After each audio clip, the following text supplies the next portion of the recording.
Well, good evening, everyone, and welcome. You'll see on the poster or in the invitation that there are three speakers. So I'm not one of them. I'm just here as the warm-up act to keep talking whilst any latecomers come in. But as you know, tonight's meeting is to learn a bit more about some of the many facets of what's termed assisted dying, but in reality, although people don't like saying it, is physician-assisted suicide and euthanasia.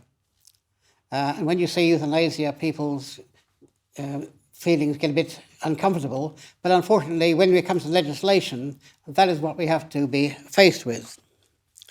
So there are various arguments for and against assisted dying, and as a former politician, I have to say it's not always an easy decision.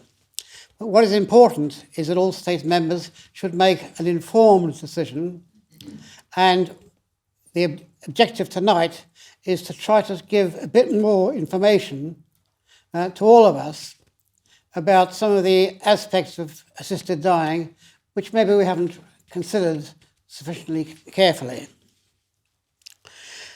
I know that many years ago there was an advert on TV about motor cars. If only everything in life was as reliable as a Volkswagen. Now, I think sometimes people think that everything about assisted dying is as simple or reliable as that. It is not simple, and what may look simple on the outside of a car is actually when you get very complicated when you look at the engine and the other components. So don't be fooled into thinking that it's quite a simple matter. It is not. As some of you know, I was formerly a state member myself, and I always had to listen to public opinion. And there's a lot has been said about public opinion. Certainly when I was responsible, as some of you know, for introducing GST and getting rather a bad name for that, I had to listen to when 20,000 people said they didn't think it was a good idea. I didn't think it was a particularly good idea either. It was the least bad idea, and it was something which needed to be done. So we have to think and not just be swayed by what other people think. So in the proposition, we'll talk about various aspects, including things like unbearable suffering, whatever that may be, and the safeguards which legislation might or might not be able to provide. Frankly, I'm not convinced about that, but we'll wait to see what the speakers say to see whether you are convinced about that or not yourselves. Because tonight we have three eminent speakers in their different fields. Firstly, Dr. Gordon MacDonald on my immediate left, who is an expert on palliative care or relief of pain and suffering. He's the Chief Executive Officer of a UK group called Care Not Killing, and he's been campaigning both in England and Scotland for many years now.